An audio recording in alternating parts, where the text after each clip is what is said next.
అందరికీ నమస్కారం. ముందుగా ఈ వీడియోకి ఒక లైక్ కొట్టి మన ఛానల్ని సబ్స్క్రైబ్ చేసుకోండి. మన హిందూ ధర్మంలో పక్షులకు అలాగే జంతువులకు విశేషమైన స్థానం ఉంది. ఎందుకంటే దేవతలకు మరియు పక్షులకు చాలా దగ్గర సంబంధం ఉంటుంది. ఎన్నో రకాల పక్షులు మరియు జంతువులు దేవతల వాహనాలుగా ఉన్నాయి. కాబట్టి మీ కష్టాలన్నీ తీరి అదృష్టం తలుపు తట్టాలంటే కొన్ని రకాల జంతువులకు ఆహారం వేయండి. దేవతల ఆశీర్వాదం సులభంగా కలుగుతుంది. ముందుగా ఈ వీడియోకి ఒక లైక్ కొట్టి జై శ్రీరామ్ అని కామెంట్ చేయండి. గోమాతలో 33 కోట్ల మంది దేవతలు నివసిస్తారు. కాబట్టి ఆవుకు అరటిపండ్లు లేదా ఆకుకూరలను తినిపిస్తే ముక్కోటి దేవతల ఆశీర్వాదంతో సకల ఐశ్వర్యాలు సిద్ధిస్తాయి. అలాగే శనిదేవుని వాహనం కాకి. ప్రతి శనివారం నాడు కాకికి ఆహారంగా అన్నం పెడితే శని దోషాలు, పితృదోషాలన్నీ వెంటనే తొలగిపోయి వంశాభివృద్ధి కలుగుతుంది. ఇక ఎవరైతే అప్పుల బాధలతో ఇబ్బంది పడుతున్నారో అలాంటి వారు నల్ల చీమలకు ఆహారంగా బియ్యపిండి లేదా పంచదార పొడిని వేయండి. శాశ్వతమైన రుణ విముక్తి కలుగుతుంది. అలాగే చేపలకు ఆహారంగా గోధుమ పిండితో చిన్న ఉండలు చేసి వాటికి ఆహారం వేస్తే ఉద్యోగాలు చేసేవారికి ప్రమోషన్లు, వ్యాపారాలు చేసేవారికి అధిక లాభాలు కలుగుతాయి. అలాగే వీధి కుక్కలకు ఆహారంగా రొట్టెలు లేదా అన్నం పెడితే రాహుకేతు దోషాలు మరియు అకాల మృత్యు భయం తొలగిపోతుంది. ఇక భార్యాభర్తల మధ్య గొడవలు ఏర్పడుతుంటే పావురాలకు ఆహారంగా జొన్నలు లేదా సజ్జలు వేయండి. భార్యాభర్తల మధ్య కలహాలు తగ్గి ప్రేమానురాగాలు పెరుగుతాయి. ఇక మీ ఇంటి ముందుకు వచ్చే చిన్న చిన్న పక్షులకు బియ్యం గింజలు వేయండి. ఇంట్లో సంతాన సౌఖ్యం, బుధగ్రహ అనుగ్రహం కలుగుతుంది. ఇక కోర్టు కేసులు మరియు భూమి వివాదాలతో ఇబ్బంది పడేవారు కోతులకు ఆహారంగా అరటిపండ్లు వేయండి. అలాగే ఏనుగుకి అరటిపండ్లు తినిపిస్తే మీ పనుల్లో విఘ్నాలు తొలగిపోయి అఖండ రాజయోగం సిద్ధిస్తుంది. ఇక మీ శత్రువులపైన విజయం సాధించాలన్నా, మొండి బాకీలు వసూలు కావాలన్నా నానబెట్టిన కందులను ఎద్దుకు ఆహారంగా వేయండి. ఇక ఒక్కోసారి ఉన్నట్టుండి మన ఇంట్లోకి చీమలు రావడం, సీతాకోక చిలుకలు రావడం, తేనెటీగలు, కాకులు, పావురాలు ఇలా మన ఇంటి ముందుకు వస్తూనే ఉంటాయి. మీ ఇంట్లోకి నల్ల చీమలు ఎక్కువగా వస్తే అత్యంత శుభప్రదం. ఇంట్లో నల్ల చీమలు కనిపిస్తే మీ ఇంటికి లక్ష్మీ కటాక్షం కలగబోతుందని, ఆర్థిక ఇబ్బందులన్నీ తొలగిపోతాయని నమ్మకం. పూజ గదిలో నల్ల చీమలు కనిపిస్తే ధనయోగం పట్టబోతుందని అర్థం. కానీ కొన్ని నమ్మకాల ప్రకారం ఇంట్లో ఎర్ర చీమలు కనిపిస్తే అశుభమని, కుటుంబంలో గొడవలు, ఆర్థిక సమస్యలు తలెత్తుతాయని నమ్మకం. అలాగే మీ ఇంటి ముందుకు కాకి వచ్చి అరుస్తూ ఉంటే చాలా శుభసూచకం. మీ పితృదేవతల ఆశీర్వాదం మీ ఇంటిపై ఉందని అర్థం. ఇక చాలామంది ఇళ్లలో బల్లులు కనిపిస్తాయి. అయితే పని మీద బయటకు వెళ్ళేటప్పుడు మీకు బల్లి కనిపిస్తే మీ పనుల్లో విజయాలు కలుగుతాయని నమ్మకం. అలాగే మీ ఇంట్లోకి సీతాకోక చిలుకలు వస్తే మీ ఇంట్లో శుభకార్యం జరగబోతుందని అర్థం, లేదా మీరు మంచి శుభవార్తను వినబోతున్నారని అర్థం. ఇక కొంతమంది ఇళ్లలో తేనె పట్టు ఉంటుంది. అలా ఉంటే మీ కుటుంబంలో సమస్యలు ఏర్పడతాయి. మీ ఇంటి దగ్గరలో పిచ్చుకలు గూడు కట్టుకుంటే మీ ఇంట్లో సుఖ సంతోషాలు పెరగబోతున్నాయని, మీ ఇంటికి మంచి జరగబోతుందని అర్థం. గుడ్లగూబ లక్ష్మీదేవి వాహనం. కానీ రాత్రిపూట మీ ఇంటిపైన గుడ్లగూబ వాలితే ఆకస్మిక కష్టాలు లేదా అనారోగ్య సమస్యలు రాబోతున్నాయని అర్థం. ఇక వర్షాకాలంలో చాలామంది ఇళ్లలోకి కప్పలు వస్తూ ఉంటాయి. కప్పలు ఇంట్లోకి రావడం చాలా శుభసూచకం. తద్వారా మీ ఇంటి ధన ప్రవాహం పెరగబోతుందని అర్థం. ఇంటి ముందుకు పావురాలు వస్తే చాలా మంచిది. కానీ మీ ఇంటి చుట్టూ తరచూ పావురాలు తిరుగుతుంటే మాత్రం మీ ఇంట్లో ప్రశాంతత దెబ్బతింటుందని, వాస్తు దోషాలు పెరుగుతాయని నమ్మకం. అలాగే ఇంట్లో చదపురుగులు లేకుండా చూసుకోండి. ఇంట్లో చదులు పట్టడం అంటే మీ సంపద నశిస్తుందని, భారీ ధన నష్టం ఏర్పడబోతుందని అర్థం.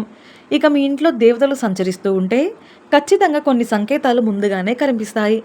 మీ ఇంట్లో ధూపం వేయకపోయినా అకస్మాత్తుగా అగరబత్తుల వాసన లేదా మల్లెపూల వాసన వస్తుంటే మీ ఇంట్లో దేవతలు సంచరిస్తున్నారని అర్థం.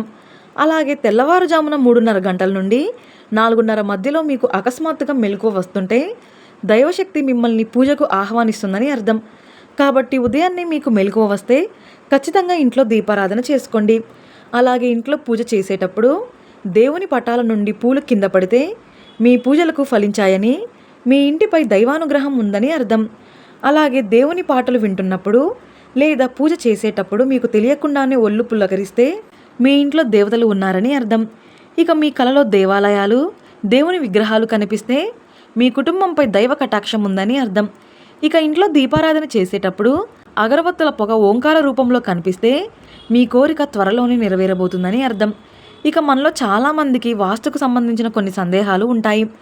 మనం నివసించేది సొంతిల్లైనా లేదా అద్దిల్లైనా మన ఇంటికి వాస్తు వర్తిస్తుంది. మీ ఇంటి ఈశాన్య మూలన బరువైన వస్తువులు పెట్టకూడదు. ఇంటి ఈశాన్యం తేలికగా ఉండాలి, లేదంటే లేనిపోని కష్టాలు ప్రారంభమవుతాయి. అన్నిటికన్నా ముఖ్యంగా ఇంటి సింహద్వారం పెద్దదిగా ఉండాలి. అలాగే తలుపులు తీసేటప్పుడు లేదా వేసేటప్పుడు శబ్దం లేకుండా చూసుకోండి. ఇక వంటగది ఆగ్నేయ దిశలోనే ఉండాలి.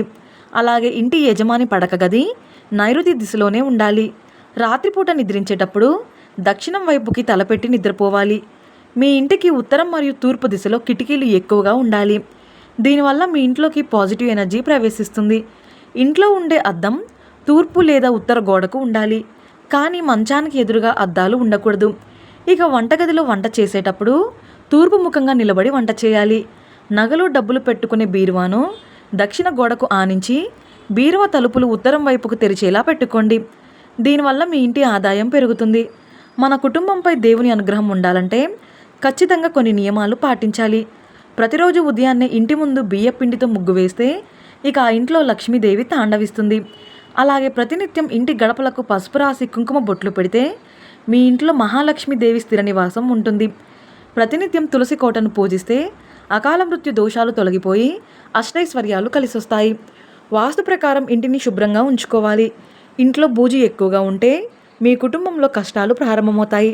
అలాగే వారానికి ఒకసారి పూజ గదిని శుభ్రం చేసుకొని దేవుని పటాలకు కుంకుమ బొట్లు పెట్టుకోండి. అప్పుడే మీ ఇంట్లో దేవతలు నివసిస్తారు. ఇక మనలో చాలామందికి పుట్టుకతోనే అదృష్టం కలిసొస్తుంది. ఎవరికైతే కనుబొమ్మలు దట్టంగా ఉంటాయో అలాంటి వారు అదృష్టవంతులనే చెప్పవచ్చు. అలాగే సోమవారం మరియు శుక్రవారం జన్మించిన వ్యక్తులు కూడా చాలా అదృష్టవంతులు. అదేవిధంగా కాలి చిటికిన వేలు, కాలి రెండో వేలు సమానంగా ఉంటే అలాంటి వ్యక్తులకు అదృష్టం వెన్నంటే ఉంటుంది. అయితే మీ శరీరం పైన 12 కంటే ఎక్కువ పుట్టుమచ్చలు ఉంటే అస్సలు మంచిది కాదట. అలాంటి వ్యక్తుల జీవితంలో మనశ్శాంతి ఉండదని నమ్మకం. కానీ మీ ముఖం పైన పుట్టుమచ్చ ఉంటే మీరు చాలా అదృష్టవంతులు.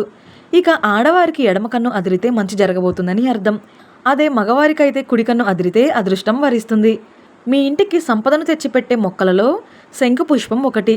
శంకుపూలు లక్ష్మీదేవిని ఆకర్షిస్తాయి. కాబట్టి ఇంటి ముందు శంకుపూల మొక్క ఉంటే బాగా కలిసొస్తుంది. అలాగే ఆగ్నేయ దిశలో మనీ ప్లాంట్ మొక్క ఉంటే ఇంటి ఐశ్వర్యం పెరుగుతుంది. ఇంటి సింహద్వారాన్ని అందంగా ఉంచుకోవాలి. ఇంటి ముందు చెత్త చెదారం లేకుండా చూసుకోండి. ఇంటి ఇల్లాలని లక్ష్మీ స్వరూపంగా భావించాలి. ఇంట్లో ఉన్న ఆడపిల్లలు తరచూ ఏడుస్తూ ఉంటే అలాంటి ఇళ్లలో లక్ష్మీదేవి నివసించదు.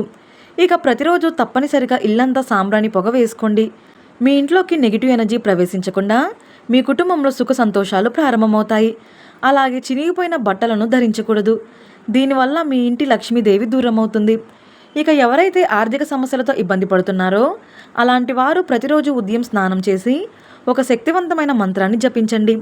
ఆ మంత్రం ఏమిటంటే ఐం హ్రీం శ్రీం అష్టలక్ష్మీ హ్రీం సిద్ధయే అనే మంత్రాన్ని 21 సార్లు జపిస్తే సకల సౌభాగ్యాలు కలుగుతాయి. ఈ వీడియో మీకు నచ్చితే లైక్ చేసి సబ్స్క్రైబ్ చేసుకోండి. జై శ్రీరామ్.